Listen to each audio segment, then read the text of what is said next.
Cuando nosotros hablamos del mundo, es una de esas palabras en el Nuevo Testamento, principalmente, que viene con varios matices, tiene varios colores cuando uno la está analizando.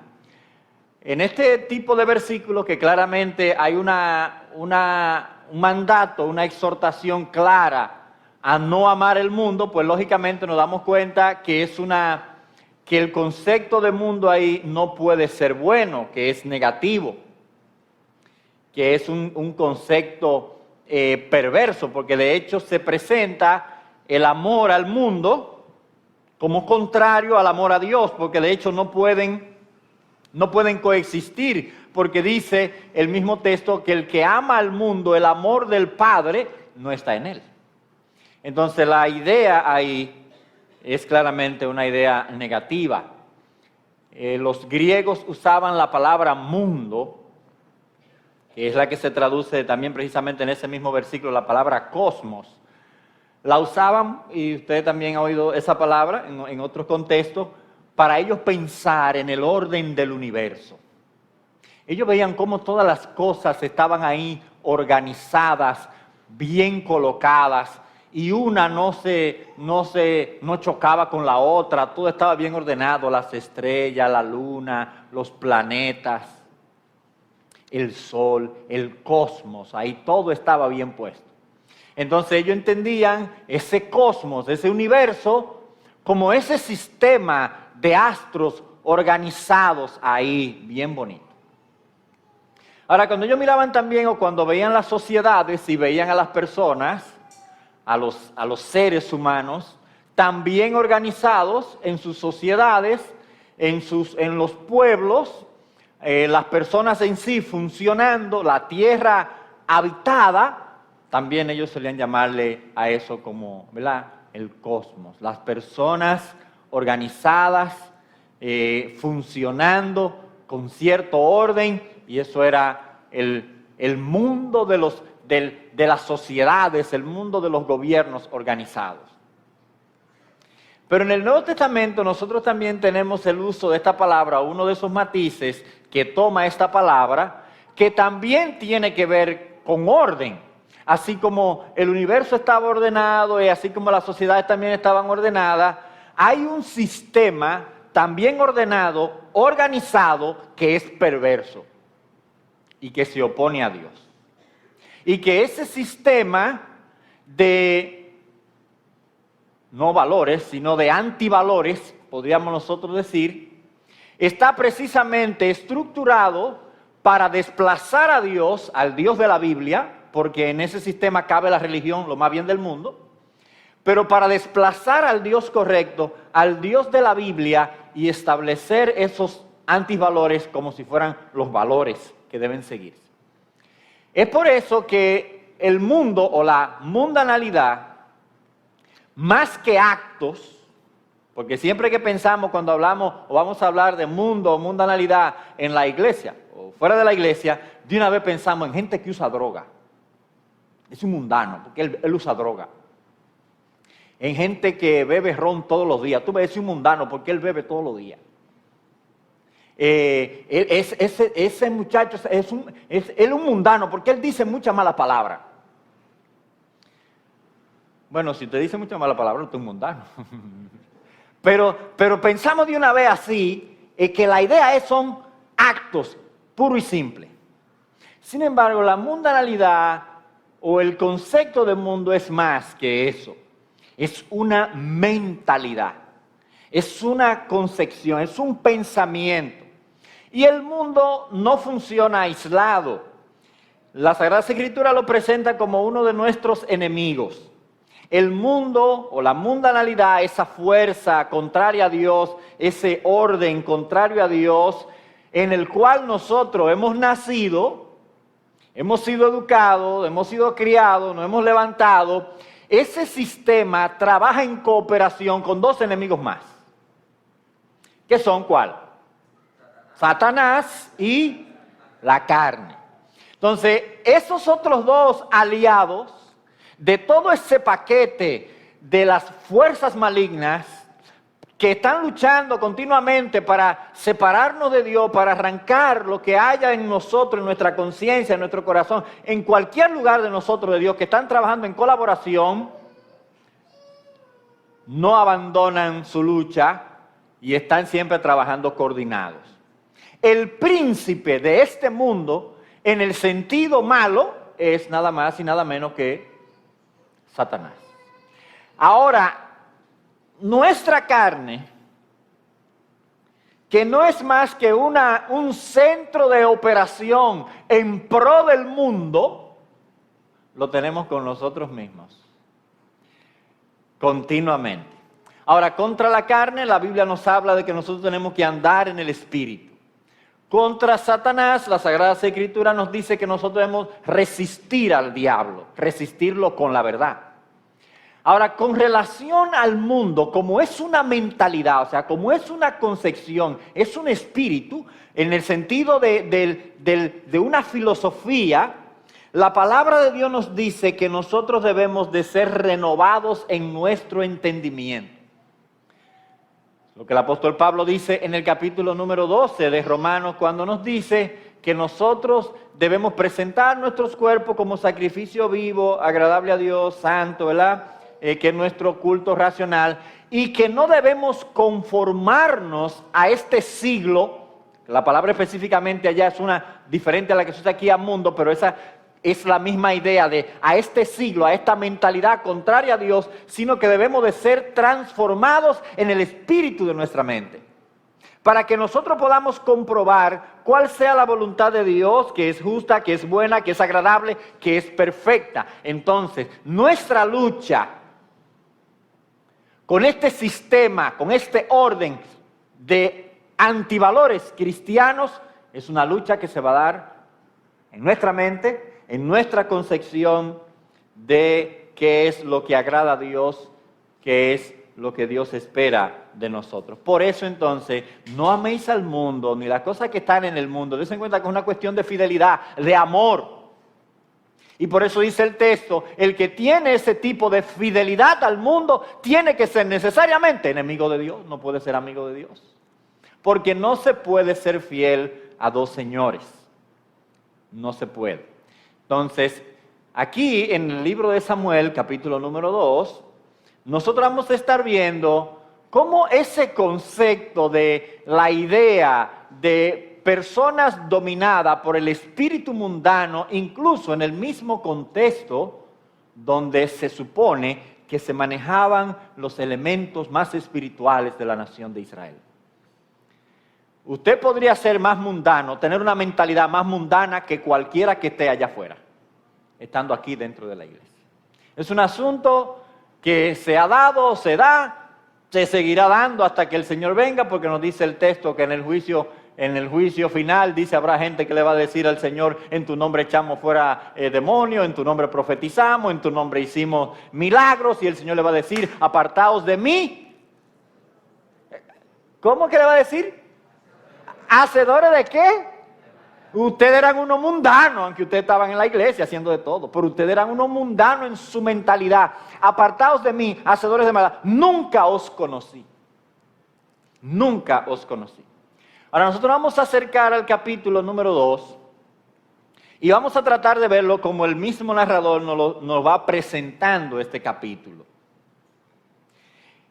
Hay un cuadro negro, muy negro, o sea, un trasfondo muy negro, precisamente un trasfondo en el que la mentalidad mundana está metida. Y detrás de ese cuadro negro que él está dibujando, en una esquinita por ahí, él dibuja una escena que nos llena de esperanza. Y nosotros, para no ver solamente lo negro, vamos a ver esa esquinita en la que se vislumbra la esperanza, y que con lo cual vamos a terminar, si Dios quiere, en esta noche, para que entonces después veamos el trasfondo negro, negro, negro. Mire el capítulo número 2, el capítulo 2, versículo 12. No se nota en nuestra traducción Reina Valera, bueno, no la traducen, Pero el texto hebreo comienza con una I, diciendo, y los hijos de Elí. Nuestra Reina Valera no lo traduce, quizá alguien que esté leyendo Biblia textual podría tenerlo, no sé si alguien está leyendo otra Biblia que no sea Reina Valera 60. ¿Alguien más tiene otra Biblia que no sea Reina Valera 60? No, está bien, no se preocupe por eso, esa es la única Biblia, traducción inspirada que hay, Reina Valera 60, no hay más. ¿Okay? Así que usted está en lo correcto. Pero hay una I ahí en ese texto, antes de comenzar, el pillo tiene una diferente. Ok, mi hermano, gracias, esa es la versión textual. ¿Okay? Y, entonces, toda la escritura es inspirada por Dios. Y si Dios puso una I ahí, por aquel quería que tuviera, ¿verdad? No estoy diciendo nada contra la traducción Reina Valera, use esa. Pero eso nos está diciendo que hay algo que él había señalado en el versículo número 11 que es significativo y que él quiere ponerlo en contraste con lo que va a decir en el 12.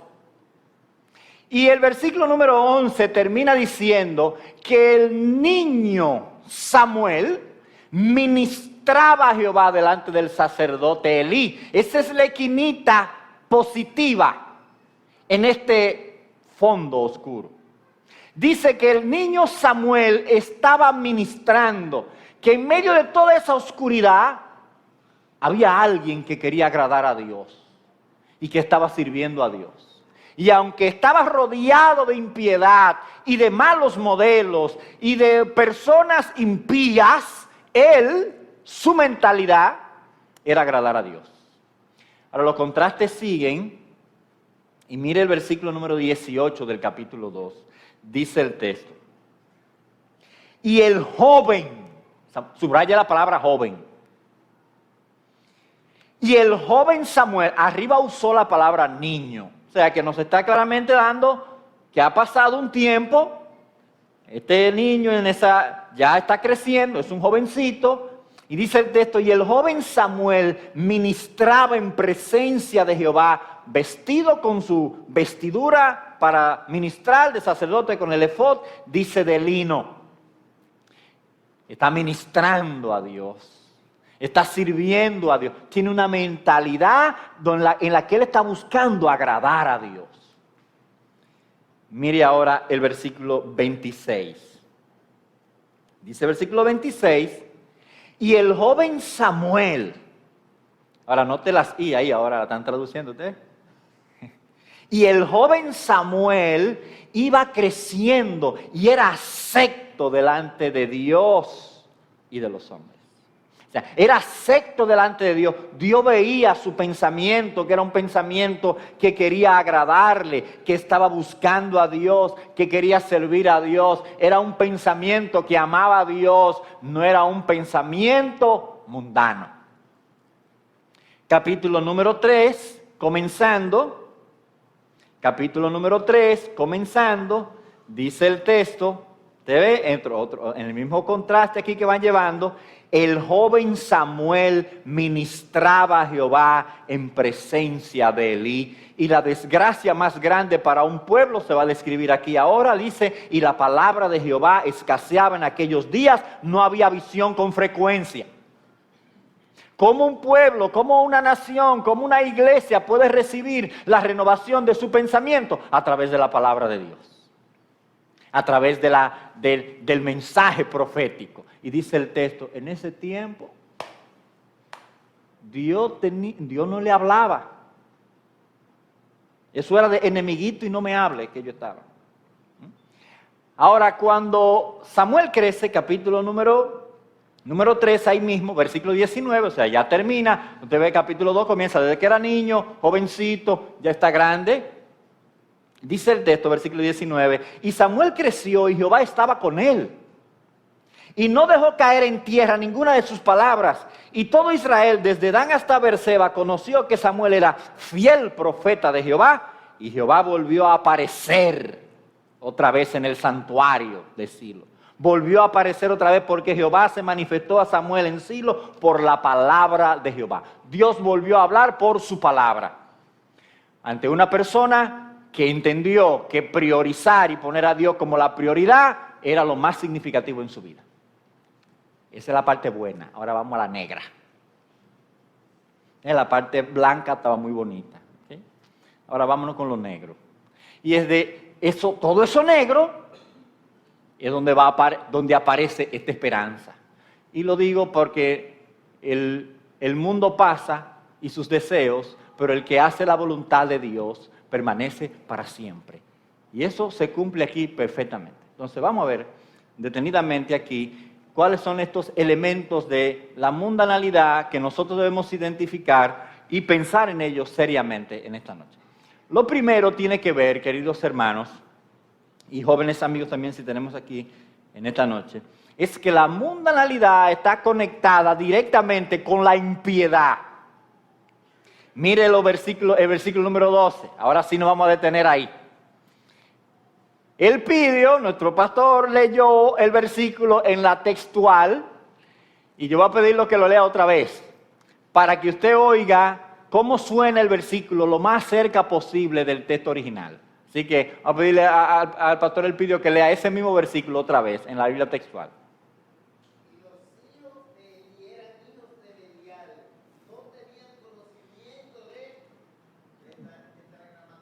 De Yahvé, ¿verdad?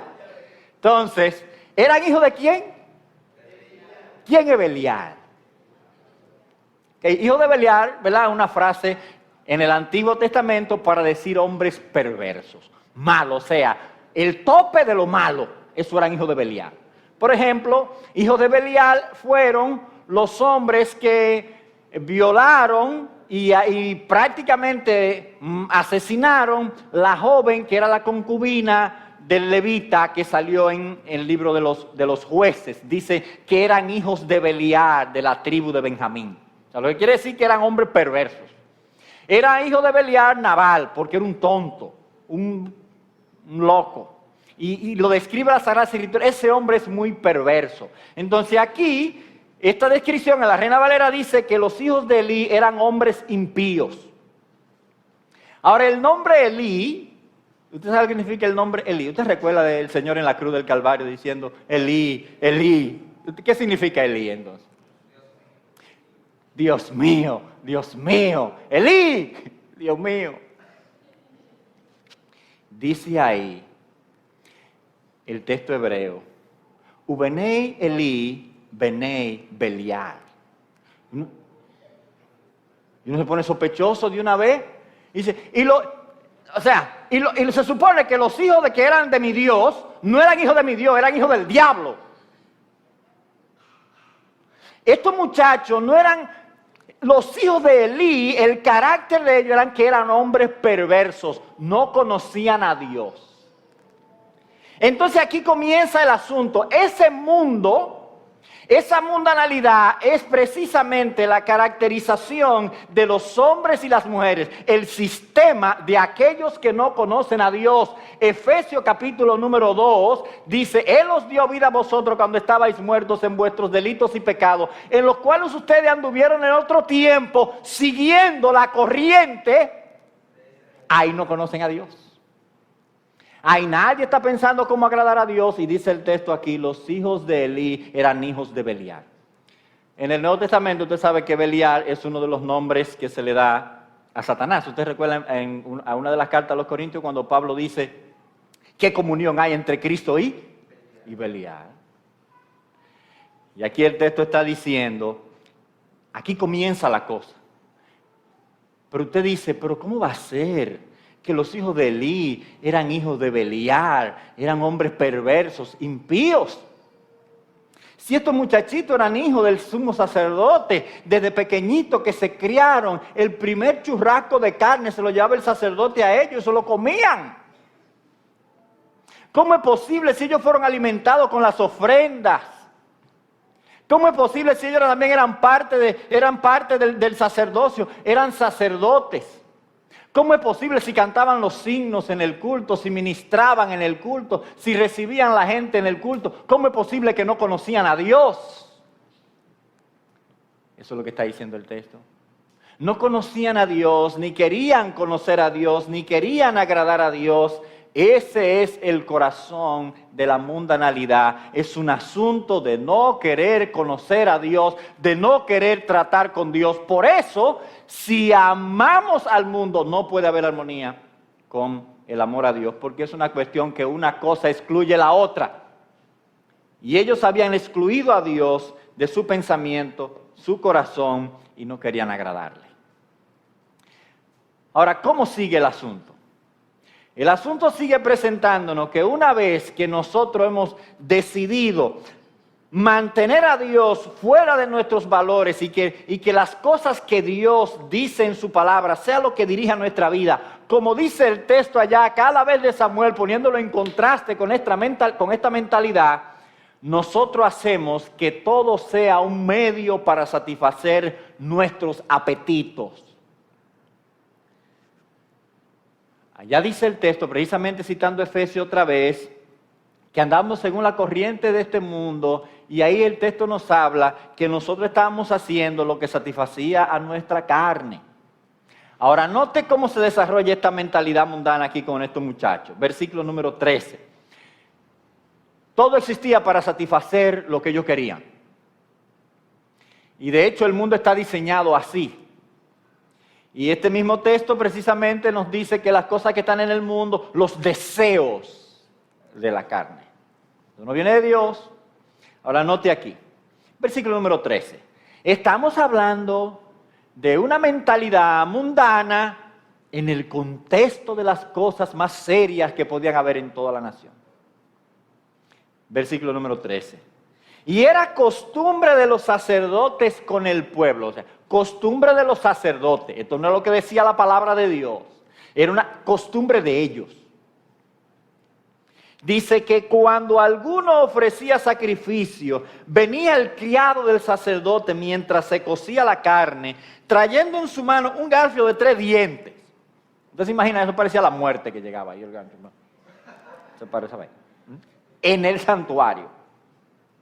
Y dice el texto, y lo metía en la olla, en el perol, o en el caldero, o en la marmita, y todo lo que sacaba del garfio, el sacerdote lo tomaba para sí. De esta manera hacían con todo israelita que venía al santuario. Entonces, póngase a pensar, el culto, los sacrificios, la gente, todo ahí eran puros medios para yo satisfacer mis pasiones. Para yo satisfacer mi deseo, para yo ser el centro de todo esto. Dice el texto, el sacerdote enviaba ahí a un individuo y dice, mira, ve, búscame carne allá, de esos sacrificios que estaba haciendo la gente, buscando a Dios. Imagínense, ahí había ido gente como Elcana y como Ana, orando y buscando a Dios en sus debilidades y en su dolor y en sus penas y en su depresión, buscando el rostro de Dios y buscando darle acción de gracia a Dios. Señor, aquí están esta vaquita que yo le he criado con tanto sacrificio, llevándolo para acá y para allá para que coma agua y hierba, y aquí yo te la traigo, te la ofrezco. Y ven estos tigres, porta a mí, y siguen por ahí, unos bandidos. Ahora Dios en su gracia, ¿verdad? Que ve el corazón. Vio el corazón de Ana, vio el corazón del Cana, todo. Y Dios está bien, tú y yo estamos bien, pero yo lo arreglo a ellos más para adelante. Eso existía para darle satisfacción a sus pasiones. En este caso comer carne y de la mejor. Y no podían esperar el proceso, porque el proceso es primero hay que dedicarle esto a Dios y después entonces el sacerdote toma su parte. De hecho, uno de los ministrantes se lo dice el texto, versículo número 15.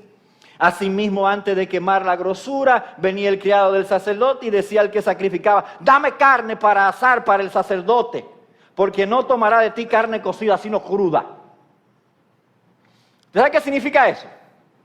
Eso significa que estos hombres están diciendo, a mí no me interesa el orden que Dios ha establecido en su palabra, lo que yo quiero es primero lo mío.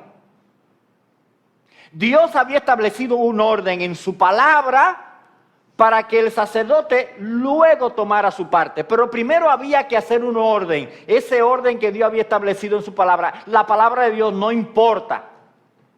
Y por eso yo había dejado de hablarle también. Ustedes no me hacen caso, pues no le hablo. ¿Ok? Entonces sigue diciendo el texto, versículo número 16, porque eran hasta violentos, o sea, una gente comelones y violentos. Dice el versículo 16, y el hombre le respondía, y si el hombre le respondía, el que estaba ministrando, un sacerdote más consciente, ¿verdad? Le dice, quemen la grosura primero, o sea, ese es el orden. Vamos a quemar la grasa primero a Dios, y vamos a dedicar la parte que hay que dedicar a Dios, y después toma tanto como tú quieras, llévatelo, está bien. Y él respondía, no, sino dámela ahora mismo. Y note eso, que eso es importante dentro del pensamiento mundano. Las cosas no pueden esperar, tienen que ser ahora, porque es una pasión. Es una emoción, es un sentimiento, es una cosa, no es la palabra de Dios, es lo mío, eso es lo que determina. Dámelo ahora mismo, de otra manera yo lo tomaré por la fuerza. Estamos hablando del santuario, del culto a Dios. Entonces mire cómo este pensamiento, esta mentalidad no respeta, es irreverente, trata de imponer la visión humana por encima de la visión de Dios. Pero el narrador nos da una nota editorial interesante. Versículo número 17. Era pues muy grande delante de Jehová el pecado de los jóvenes, porque los hombres menospreciaban las ofrendas de Jehová. Entonces, este asunto de nosotros poner nuestras pasiones por encima de Dios es un asunto grave. Grave. Ese mismo texto que nosotros decíamos, que citamos ahorita, de no amar el mundo, que no es parte de nuestro versículo lema, de no amar el mundo ni las cosas que están en el mundo, porque esas cosas no vienen de Dios. Entonces aquí estamos ante lo primero, ante esta construcción de valores impíos. Lo que Dios dice no cuenta. Lo que cuenta es lo que nosotros queremos y lo que queremos ahora mismo. Y si no nos lo dan ahora mismo, nos violentamos con todo el mundo, enemigos de todo el mundo aquí. Ahora, note lo segundo. Tiene que ver también con otra pasión, después que se nos presenta el hecho de que Samuel estaba ministrando continuamente este niño, este joven, dentro de ese contexto de malos ejemplos. Dice el versículo número 22 que había aquí otro elemento exaltado de las pasiones de estos hombres, de estos muchachos mundanos. Dice el versículo 22, pero Elí era muy viejo y oía todo lo que sus hijos hacían con todo Israel. Y mire esa frase ahora. Es verdad, los muchachos eran perversos. ¿Usted leyó qué es lo que dice ahí? ¿Usted lo leyó? ¿Qué es lo que dice? Dice, ¿y cómo dormían con las mujeres que velaban a la puerta del tabernáculo de reunión? Claro, porque si no tienen ningún control sobre sus pasiones, y ni respeto a Dios en lo que Dios dice en su palabra, en cuanto al culto, en cuanto a lo ceremonial, pues no deben de tener ningún respeto a Dios tampoco, ni en lo moral, en lo ético, en su sexualidad. Esto es un asunto de... Y así piensa el mundo. No hay ningún tipo de orden ni de freno. Dice el texto aquí que eran unos inmorales y corrompían al pueblo. Versículo 23, les dijo su padre Elí, ¿por qué hacéis cosas semejantes? Porque yo oigo de todo este pueblo vuestros malos procederes. No, hijos míos, porque no es buena la fama que yo oigo, pues hacéis pecar al pueblo de Jehová. De la manera en que ellos lo hacían pecar, quizá con ese mal ejemplo, si estos son los sacerdotes que no respetan el culto y se viven acostando con las mujeres que van a servir al santuario, pues yo no voy a ir para el santuario a nada. O yo voy a vivir también como un loco viejo, porque la mundanalidad es pegajosa. Es contaminante. Si ellos son ellos que viven así, pues yo también voy a vivir como me da la gana. Te hacen pecar a la nación de Israel. En vez de apartarlo del pecado, dice el versículo número 25, Si pecare el hombre contra el hombre, los jueces lo juzgarán. Si se llama un pleito entre dos hombres, pues buscamos un juez que intervenga. Dice, mas si alguno pecare contra Jehová, ¿quién rogará por él? Elí tratando de hacer algo ya a última hora en el inning 9, perdiendo por 10 carreras. Con los hijos de él. Mis hijos, no, esto está enredado. Miren, si ustedes hacen una cosa, dan una pedra a un hombre por ahí, eso se va a los jueces, eso se arregla. Pero si ustedes desprecian a Dios y el medio que Dios ha dado son esos sacrificios para la restauración y ustedes los rechazan, ustedes están perdidos. Si ustedes no hay manera de que ustedes y Dios entren en reconciliación, ustedes tienen que hacer algo. Y ahí entra otro elemento interesante en cuanto a este asunto de la mundanalidad, que tiene que ver con la impenitencia. El mundo no se regenera. El mundo es enemigo de Dios y esa mentalidad contraria a Dios es enemiga de Dios hasta que Dios lo destruya. Eso es un asunto de que usted puede arrepentirse y abandonar esa mentalidad. Yo puedo arrepentirme, abandonar esa mentalidad y que siempre vive acechándonos, de que actuemos siempre nada más para buscar lo nuestro, que actuemos rechazando lo que Dios enseña, lo que Dios nos dice en su palabra, que actuemos así. Pero aquí un elemento de impenitencia fuerte, de no querer abandonar el pecado. Los hijos de Eli no le hicieron caso. Porque es que imagínense, no, este viejo está muriéndose, este viejo tío, está pasado de moda. Pero mire qué era lo que realmente había detrás de eso. Dice el versículo terminando, versículo 25. Pero ellos no oyeron la voz de su padre, porque, dice el texto aquí, porque Jehová había resuelto hacerlos morir. ¿Usted ha oído cuál es la paga del pecado en la Sagrada Escritura? Que la paga del pecado ha sido, es y será siempre la muerte.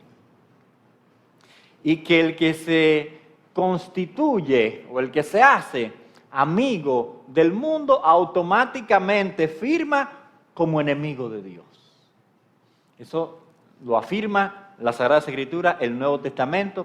Esto es lo que ahora Dios le va a anunciar a Elí más adelante, y note aquí cómo Dios se lo dice a través de un profeta, versículo 27, y vino un varón de Dios a Elí, la forma en el Antiguo Testamento de decir profeta en los inicios, dice y le dijo, así ha dicho Jehová, no me manifesté yo claramente a la casa de tu padre cuando estaba en Egipto, en casa de Faraón, y yo le escogí por mi sacerdote de todas las tribus de Israel para que ofreciese sobre mi altar y quemase incienso y llevase el efod delante de mí y di a la casa de tu padre todas las ofrendas de los hijos de Israel. Miren estas preguntitas ahora. Porque él era responsable en gran medida de la conducta de sus hijos. ¿Por qué habéis pisado mis sacrificios y mis ofrendas que yo mandé ofrecer en el tabernáculo? Y has honrado a tus hijos más que a mí. Tú has honrado a tus hijos más que a mí, engordándolo de lo principal de las ofrendas de mi pueblo Israel. Por tanto, Jehová, el Dios de Israel, dice, yo había dicho que tú y tu casa y la casa de tu padre andarían delante de mí perpetuamente, mas ahora ha dicho Jehová, nunca yo tal haga, porque yo honraré a los que me honran y los que me desprecian serán tenidos en poco. Entonces aquí está el asunto, el corazón del asunto. Si tú tienes una mentalidad mundana, dice el texto, Dios va a honrar a aquellos que deciden honrarles. Y aquí está cumpliéndose perfectamente. ¿Ustedes por qué que dice? Y Samuel ministraba, y Samuel ministraba, y Samuel ministraba, porque Dios va a decir, aquellos que decidan honrarme, yo los voy a honrar. Y sigue diciendo el texto, versículo 31. He aquí vienen días en que cortaré tu brazo y el brazo de la casa de tu padre, de modo que no haya anciano en tu casa.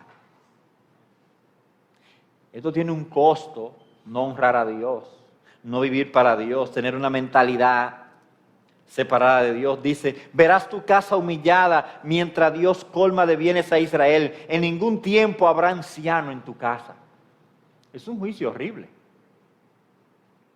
El varón de los tuyos que yo no corte de mi altar será para consumir tus ojos y llenar tu alma de dolor. Y todos los nacidos en tu casa morirán en la edad viril. Y cuando Saúl le cayó, claro, Saúl era responsable de sus actos. Y fue un pecado de Saúl. Pero cuando Saúl cayó en nota ya con su locura, diciéndole a Elimelech, tú estabas ayudando a David, le diste comida, y le diste armas, y le diste de todo, mátenlo a todito. Yo no quiero decir que esto fue el anuncio de esa profecía, pero si usted quiere decirlo, dígalo usted, ¿verdad? No vaya a decir que porque ya yo dije que el escritor dijo que fue que se cumplió la profecía. Pero aquí dice el texto, ni uno va a llegar a cumplir sus años. Y mire cómo sigue diciendo el texto, versículo número 34. Y te será por señal esto que acontecerá a tus dos hijos, Ofni y Finis, esos dos, ambos morirán en un día.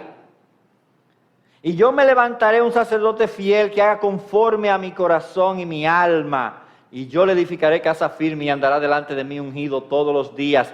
Y el que hubiere quedado en tu casa vendrá a prostrarse delante de él por una moneda de plata y un bocado de pan, diciendo, te ruego que me agregues a alguno de los ministerios para que pueda comer un bocado de pan. Lo que Dios le está diciendo, ellos que han rechazado este privilegio tan grande de ser sacerdotes, lo voy a colocar en una posición por haber menospreciado las ofrendas y haber menospreciado a mí, lo voy a colocar en una posición tan fea y tan humillante al que quede, que vaya a pedir un chin de pan.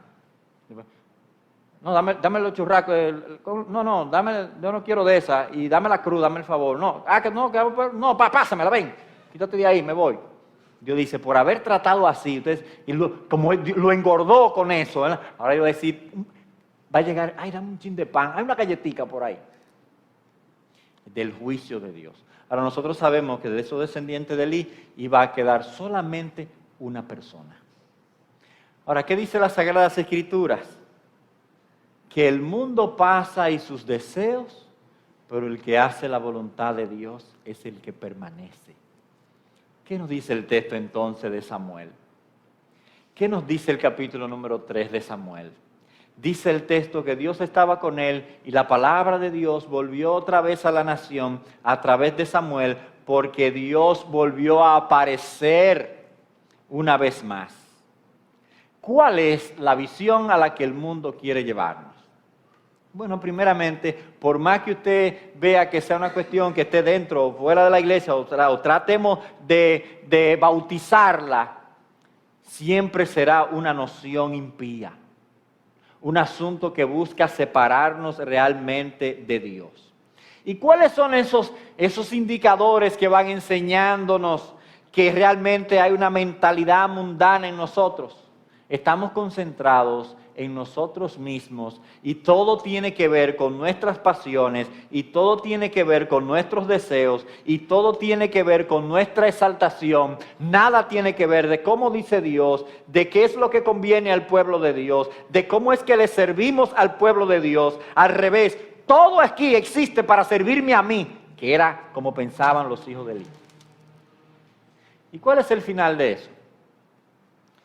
El final de eso es la destrucción, tal como pasó aquí con los hijos de Elí. Ahora, ¿podemos nosotros marcar la diferencia, ser diferentes, vivir con una mentalidad que agrade a Dios, tener una mentalidad que se va renovando continuamente con la palabra de Dios? Claro que sí. Por eso es que estamos leyendo los versículos de Samuel, precisamente porque eso es lo que el narrador quiere decirnos. Hay personas que pueden tener un corazón y una mente para Dios. Versículo número 35. Yo me levantaré un sacerdote que haga conforme a mi corazón. Esto sobrepasa a Samuel, es cierto, pero Samuel comienza a darnos una figura de este hombre, de este joven que tiene un corazón para Dios. Una persona que tiene un corazón conforme al corazón de nuestro Dios, que comienza a conducir su vida por la palabra de Dios, que comienza a renovar su pensamiento por la palabra de Dios, ¿Qué dice la palabra de Dios acerca de la sexualidad? ¿Qué dice la palabra de Dios acerca de mi compromiso con servir a los demás? ¿Qué dice la palabra de Dios en cuanto a mí mismo? ¿Cómo debo de verme a mí mismo? ¿Qué dice la palabra de Dios en cuanto a mi relación con la iglesia? En cuanto a la relación con las personas que me rodean. ¿Qué dice la palabra de Dios? Eso es lo que debo seguir. Ese es donde debe de estar mi afán y mi énfasis en el crecimiento de la vida cristiana. ¿Y cómo terminaron los hijos de Eli? Si usted quiere saber cómo terminaron los hijos de Eli, siga leyendo el capítulo 3, el capítulo 4, y entonces usted se va a dar cuenta, ¿verdad? Su Biblia es suya, usted la compró para leerla. Léala. Así es, entonces usted se da cuenta cómo Dios cumple esto que Él anunció aquí perfectamente.